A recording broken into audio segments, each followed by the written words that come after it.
Арт кемп болохоор хөшигтэй үндэд болсон. Тэгээ тэнцээ очиод ер нь нөгөө газар орон зай урлаг ийм зүйлийг хийж үзхэнсэ гэж айгүй боддогсон байхгүй юу. Тэгээ нөгөө байглаа хараад тэгээ тэнцээ ингээд эхний өдөр нэлээд алхаа явсан л та. Тэгээд хүн ингээд нөгөө задгаа талд очичхороо ингээд байглыг ингээд хараад одоо тэр дээр цаана ингээд хөшиглөөд харагдаж байгаа уулсгаа шүү дээ. Ингээд бүр хөхрөөл цэнхэрлээл энэ тэр гоё давхрахтай. Тэгэл амар тийм задгаа орон зай тэрхээрээ хүн ингээд буцаад яг өөрлөгөө төвлөрт юм билээ л дээ. Бид нэр яг хаашаа явж байгаа бол хаанаас ирсэн бол тий өөртөө ингээ нүүр тулах боломж гэх юм уу. Ингээ өөрийгөө харахгүй мөртлөө хүмүүс ингээ өдөрт ингээ өөрөө талентанд харж байгаа шүү дээ. Ингээ хүмүүсээс сонсож байгаа ч юм уу яг тийх боломжгүйгээр шууд өөрлөгөө хандаад. Тэгэд тэр мэдрэмж нь өөрөө надад яг юм нөгөө лабиринт шиг санагдсан байхгүй юу. Тэгээд нэг юм буцаад ингээ өөртөө хураагдчихж байгаа юм шиг тийм процесс шиг санагдсан. Тэгээд ерөнхийдөө нөгөө цэнхэр даавуугаар тэр нөгөө хөшигтийн хөндийн тэр өнгө ч юм уу тэрийг нь ер нь яг ингээд хөшигт гэдэг нэрэндээ чинь төгсөн санагтаад тэр нөгөө нэг лабиринтын дамаг гэдэг ч тийм гэрлийг хайж байгаа тухай. Тэг яг тэрэн шиг ингээд тэнцээ ингээд дөрвөлжин хийгээд ингээд тэр нь болохоор яг нар зүг ингээд одоо нөгөө сүмд орохоор гороолно гэдээ ярьдаг ч тийм ингээд өөрт сүмд ингээд орохоос өмнө нүглээ яриусгаж байгаа гэдэг шиг тэрэн шиг ингээд өөрөө хураагцааргаад өөртөө нүүр тулж байгаа.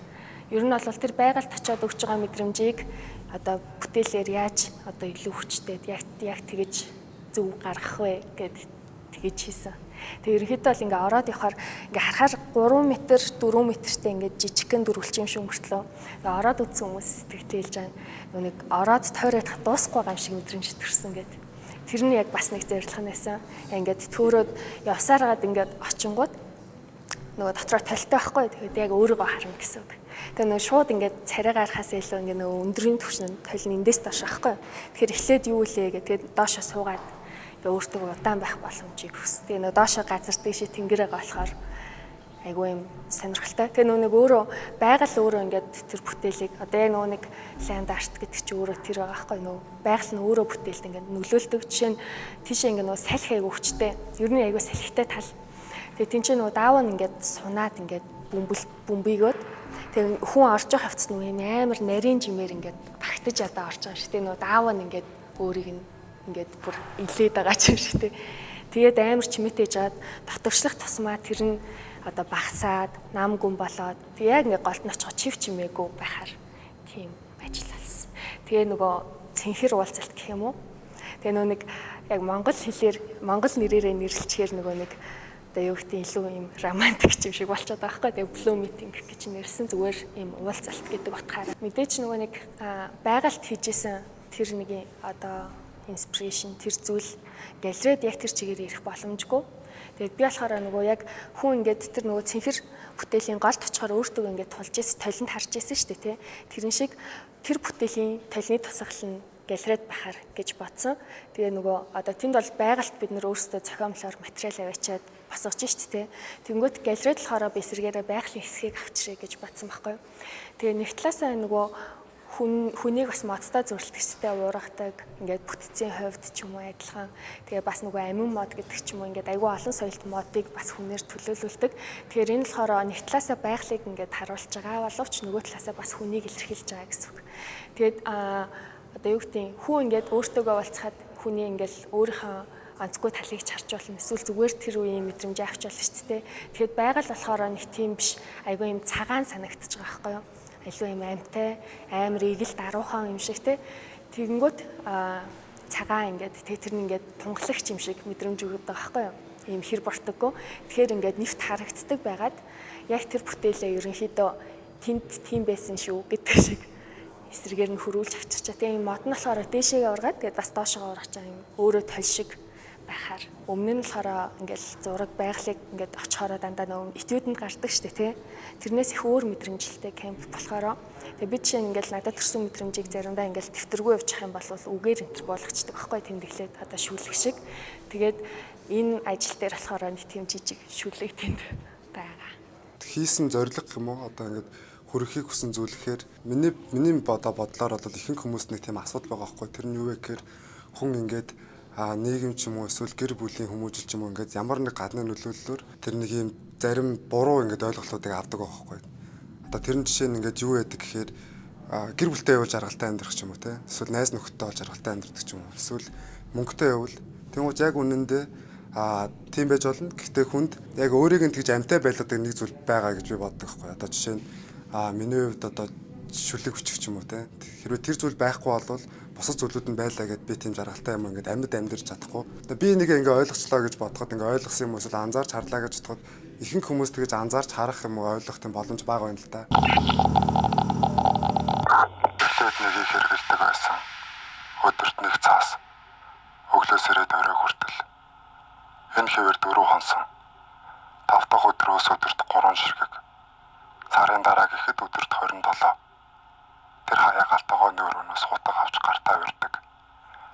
Хутаг хийхин тухай бодолдог. Тэр эргүүлэх юм. Дотгошин. Энэ үе цаг хугацаанд алдамхай болдог. Секундын 103 секундэд нэг шилжин. Шалнаас ширээний хөл рүү шилжихэж өөрөө дургүй. Хөдөлж чадна. Унтах хэрэгтэй тул ухаалтлаа. Эмнэлэг зэрэг нь хачиргалтай санагдана. Баг байхад шилждэг байсан. Зурагтны өмнө үдэнэн орондоо нэг толгоогоо хөдлөх гэвэл тарих харцаачгаж. Тэр нүдэнэд юу болсон байж болох тухай төсөөллөө. Төсөөл бонд гэнэтхэн нэг бас хэмжиж авав. Зөвхөнд. Тэгсэн хэрнээ хүмүүс ингээд яг тэр нэг бүтээл дээр гарч байгаа текстэн дээр гардаг шиг ингээд цүнхээ нээж хаагаал огт байхгүй юм дотроосоо хайгаал идэг. Уг нь гэр бүл байна уу байна? Мөнгө байна уу байна? Найз нөхөд байна уу байна? Ажилтай бай ажилтай. Тэгсэн хэрнээ л нэг юм байхгүй хоосоо оргиол. Тэгэнгუут ингээд нөгөөтгөө дахиж хайж үзэл гэдэг. Хийхийг хүсчихсэн зүйлүүд байсан. Тэгэнгуут гаргахыг хүсчихсэн мэдрэмжүүд байсан. Тэг хүмүүст хүрэхийг хүсчихсэн бодлоод байсан. Тэгэнгуут эдрийгээ ингээд яг юм хойлж найруулж чадахгүй явжгаад тэгээд яг арт камп дээр очиод тэр гаваа ах юм байшин руу орж үзээд тэгэнгуут тэнчэнээсээ ингээд миний харуулахыг хүсчихсэн тэр нөгөө нэг юм өнцөг гэх юм уу тэр зүйл байсан. Тэгээд бүх зүйлүүд юм тэгэл яг тэнчээ ингээд тохироонд бүрдээд болсон. Тэгэхээр нэг их хэрэгэлдэг байсан. Өдөрт нэг цаас. Өглөөс ирээд орой хүртэл. Энэ хэвээр 4 хонсон. 5 дахь өдрөөс өдөрт 3 ширхэг. Сарын дараа гэхэд өдөрт 27. Тэр хаяа галтайгоо нөөрөөс хутаг авч гартаа урьдаг. Хутаг хийхин тухай бодолдог. Тэр эргүүлэх юм. Дотгошин. Энэ үе цаг хугацаанд алдамхай болдог. Секундын 103 секундэд нэг шилжин. За миний энэ бүтээл болохоор милмит цэг гэж нэрлсэн байгаа. Тэгээд 2020 оны арт камп одоо үйл орон зай одоо ийм бүтээл хийх санаа маань ерөөдөө цэцэгнээс зүлгнээс бас үүдэлтэй гэж хэлж болно. Зүлгний одоо нэг мөн чанар бол маш их даруухан байдаг юм хэлээ л дээ. Тэгээд хүн болгоо ингээл ямар сайхан зүлэг вэ гэж одоо дээр нь гიშгэлээл гүүгээд байдаг. Тэгэхэд бол цэцэг гэдэг тэр зүлэг гэдэг чи өөрөө ингээд шөндөө өөрөө ингээд чадлаараа өндөгөөд бас л сайхан гоё харагдах гад л ингээд хичээж ирмэлзэж байдаг. Тэгээ гიშгэлээд байсан ч гэсэн л ингээд сайн сайхан байхыг оролдож хичээж байгаа тэр сэтэл ерөөдөө бас надад туссан байгаа. Тэгээ энэхүү мэлми цэцэг гэдгийнх нь бас нэг санаа нь болохоор хүний нүд болохоор ерөнхийдөө ийм хөндлөн хэлбэртэй гэх юм уу та. Хөндлөн хэлбэртэй байгаа нүд болохоор хүн дотор байдаг тэр одоо атаархал юм уу, уур хилэн за ямар нэгэн болохгүй бүтэхгүй юмыг бол нүд илэрхийлээд байгаа байхгүй юу. Энэ нүд болохоор зэрэг 3 дахь мэлми буюу одоо тэр бэлгийн мэлми гэж нэрлэдэг байгаа. Энийг болохоор би ерөнхийдөө жоохон тийм бэлгийн мэлмий гэдэг тэр бурханлаг одоо буддын шашны ойлголтоос нь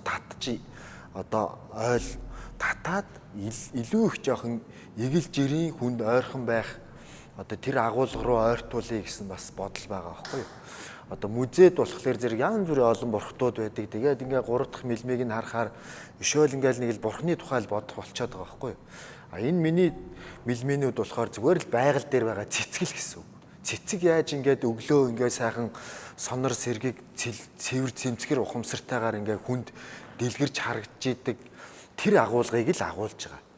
Ерөнхийдөө уйтгар гуниг хүнд хэцүү юмнаас ангижирцсан баяр баясгалан одоо аз жаргалыг дэлгэрүүлж илэрхийлж байгаа тийм мэлми, тийм цэцгсийг л харах юмсан, тэр орон зай дээр бий болгох юмсан гэсэн хүслээс энэхүү бүтээл маань төрсөн юм аа. Яг гоо дүрслэх хурлын хөгжил чи өөрөө ерөнхийдөө явсаар байгаад одоо тийм альва юмыг хүчтэйгээр яаж харуулах вэ гэдэг тэр ололт руу маш ихээр одоо зориод явчихсан ерөнхийдөө тэр талдаа маш их хөгжиж байгаа байхгүй юу. Тэгээд энэ одоо би бол бас ийм нүүр хэсгийг гэх юм да зөвхөн нүдний хэсгийг энэ төр бас илэрхийлж үзчихсэн л да. Тэгээд ер нь явсаар байгаад эн чи хураагдаад товчлогдоод улам яаж хүчтэй илэрхийлэл нь юу юм бэ гэдгийг хайсаар байгаад зөвхөн энэ мэлмигээ аваад илэрхийлж бас болох юм аа. Тэгээд энэхүү мэлми маань өөрөө тийм ритм хэлбэр том жижигний харьцаанд оронгуудаа одоо тэр илүү их тийм цоролдсон цоглог тэгсэн мөртлөө бас эмх цэгц бүтцтэй байх тэр шийдлийг л гаргаж ирэхийг хичээсэн байгаа. Урлаг өөрөө ерөнхийдөө хүн төрөлхтний хүсэл эрмэлзэл чинь өөрөө хувь хүнээр дамжаад давхар илэрж байгаа гэж би үзэж байна л да. Тэгэхээр зэрэг ерөнхийдөө хүн төрөлхтний зорилго нь юу юм гэхээр бид нар аз жаргалыг амтлах мэдрэхүү баггүй юу. Тэр амтлах мэдрэхүүгээ хэдий ч нэ сайн хөгжүүлж чадна. Хүн төдий чиний амжилттай амьдрах боломж байгаа байхгүй юу. Ерөнхийдөө байгаль дэлхий өөрөө оршин тогтнох бац тийм бүтэц байгаа л да. Одоо жишээлхэд урлаг өөрөө ингээд одоо зарим талаараа хувраад өөрчлөгдөд байгаа нь зарим хүмүүсийн хувьд болохоор айгүй хэцүү ойлгоход төвөгтэй болж байгаа гэж ойлгоно шүү дээ. Миний хувьд болохоор яг өөрөө процессыг ойлгоод явж байгаа болохоор одоо зөвхөн мэлмийг нь аваад илэрхийлэх бүхэл бүтэн биеэр нь одоо бурхныг зураад илэрхийлэх агуулга бол мөн чанараараа бол надад бол яг айгүй энгийн байхгүй юу. Тэр бол байж болох үйлбэр. Тэгэхээр тэрийг бид нэр жоохон мэдлэг аваад тэрнээс бид нар илүү сорчлоод шүүгээд гэх юм уу да. Аль болох тэр шимээг нь л хүртэж сурах. Тэр тэхийн тулд үзэгч өөрөө бас боловсроод орчин үеийн урлагийг бас сонирхоод явж ивэл бас хэрэгтэй. Одоо миний хэлэх гэж байгаа санааг бас жоохон ойлголт авцсан хүн илүү их авах болов гэж бас бодож байна л да.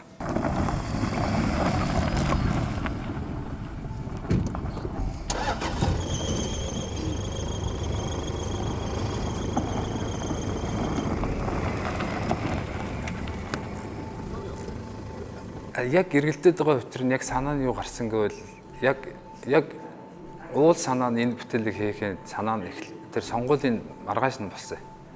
Яг тэгвэл би болохоор дотроо бодож байхгүй юу. За энэ одоо нэг бас нэг цаг нь болж тийм ээ. Одоо бид нар нэг залуу шинэ үе гарч ирнэ. Одоо ингээд одоо ер нь энэ бол улс төрийн хамаагүй л дээ. Зүгээр л би зөвхөн миний л хувийн бодлоор одоо ингээд юм айгуугаа ингээд шинжтэд гоё болох гэж байгаа юмсаа санагдсан байхгүй юу. Тэгэд маргааш өглөө ингээд босоод ирсэн чинь григмент ингээд яг буцаад нэг эргэлтэнд байгаа юм шиг энэс үүдэлтэй явсан. Бус концептууд нь бас байсан л да. Тэгэхдээ яг ингэж хийгсэн санаагаа бол яг газар дээр очиод яг олсон. Тэгээ эргэлдээд байгаа нь яг зүгээр ийм сайхан уужим сайхан тал нутаг байтал те бид нар заавал ингээд нэг эргэлтэнд ороод гарч чадахгүй өөрөөхөн тоос нь ингээд дарагдаал ингээд яг энүүгээр хэлэхдээ бол одоо энэ Улаанбаатар төв газар амьдарч байгаа хүмүүсийн одоо энэ нэг юм эргэлтэнд орцсон тийм ээ нэг юм л үзүүлэх ерөөсөө санаа л тийм байна. Тэрнээс биш маш тийм энгийн санаа л да. Энийг тэгтээ үзүүлэхдээ хамгийн гол нь уран бүтээлчид яг нөгөө өөрийнхөө тэр нэг концепт одоо санаагаа л техник одоо гараар хийлгүүгээр арай өөр төрлийн одоо техник ашиглаж гаргасан л сонирхолтой байгаа. Тэр нь яг очиод үзэх юм бол яг тэр мэдрэмж нэг сонир байдаг л да. Яг видео дээр болохоор яг мэдээж энэ чинь видео учраас шууд ойлгох жоохон хэцүү хүмүүс өөр өөрөөхөө их айгүй сонин харсан байлээ. Энэ галерейд уулзсан хүмүүсээс зарим айгүй сонин юм ярьжсэн. Гэхдээ ерөнхийдөө л нийт массараа бол ойлгосон байл. Тэгээд массараа бол нэг юм эргэлтэнд байгаа юм шиг сэтгэл төрүүлж. Ер нь бол нэг land art бодно гэдэг тэгжсэн шүү дээ. Тэгээд тэр сонгуул гэдэг төр яж штэ. Тэрнээс ингээд эхэлсэн байсан. Ер нь за нэг ийм л юм болох юм байна. Би тэгтээ яг нэг нэлээд томхон шиг уулын орой дээр очиж эргэе гэж бодож байсан байхгүй юу. Тэгээ яг энийг хийж эхэлсэн чинь нөгөө чулуугийн ингээд засаж байгаа нэг овоо шиг болчихгүй юу. Тэгсэн чинь хүмүүс нөгөө тэг чинь шашны тал байна гэж үзээд тэгээ тэрийн сүлдмөр болоо тараагаа тэгээд яасан. Тэгээд тэгэхээр яг баг тал дээр хийсэн зүг болсон байл. Санаа нь бол нэг 2-7 3-7 нэг өмнөөс л гарсан. Хийсэн бүтээлийг яг өөрөөс нь гарч байгаа бүтээлийг маш энгийн хүн ойлгоцолж чадж байгаа юм бол миний бодлоор бол энэ одоо урлаг бол одоо UK болж гин гэсэн гэж би үл тэгж боддөө. Би бол одоо нэг дор маш ихээр ингээд хүмүүст ингээл одоо цэцгийн мандал шиг л ингээл өгж ийн л гэж л өөрийгөө одоо бас буян хийж байгаа юм болоо гэж бодож ил хийсэн бүтээлтэй. Тухайн уран бүтээлийг хийж байгаа хүн тэр өөрийнхөө тэр өгөхийг хүсэн мэдрэмж болон бодлоо хүрхийг одоо ингээд урлаг гэж хэлж болох юм. Ингээл ядаж нэг тогооч хүн байлаа гэж за ийм амт дутуу яг ингүүлэл тэр гарна гэдэг шиг одоо юу гэх юм бид нэр ингээл нэг санаа төрөнгөтэй одоо биетээр байвал илүү тохиромжтой эсвэл зурхад л болох юм байна гэдэг нь бүтээл нь ч юм уу санаа нь өөрөө хэлж өгөх юм шиг санагддаг.